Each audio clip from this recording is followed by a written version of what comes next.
Emergency evacuation and shelter-in-place plans for Crown Battery, Pittsburgh.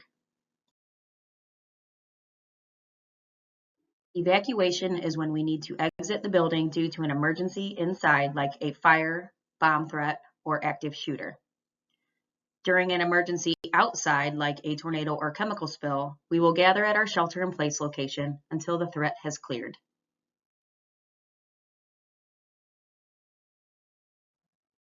Your evacuation procedure requires your branch manager or senior employee on site to activate the alarm and sound an announcement.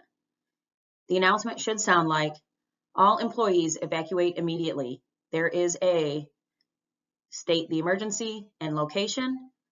Please use the nearest exit and proceed to the muster point.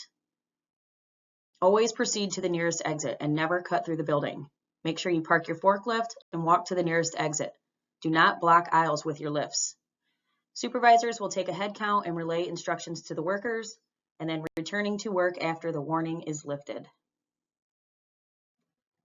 You must gather at your designated muster point during an evacuation. Please see the map for these areas. Everyone should gather at muster point 1 if it has suitable conditions. If number 1 is not suitable due to smoke direction, weather conditions, or other factors, then please use muster point 2 for gathering.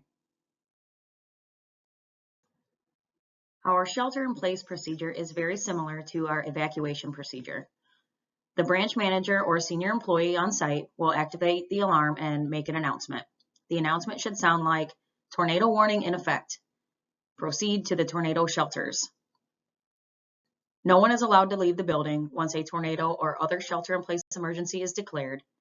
Your supervisor will take a head count and relay instructions to the workers, and everyone will return to work after the warning has lifted. Your shelter-in-place location is your restroom.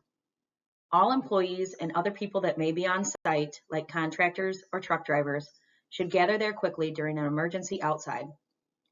A head count will be conducted by the most senior associate on site.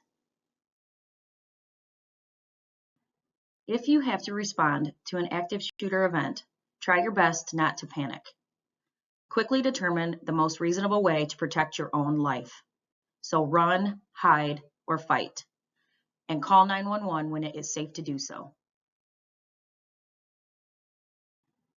If it is safe to run, then run.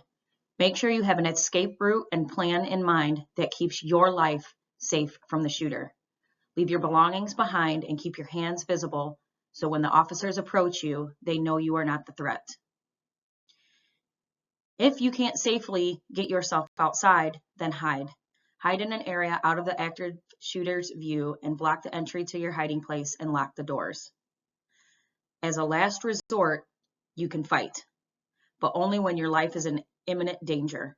Attempt to incapacitate the active shooter and act with physical aggression.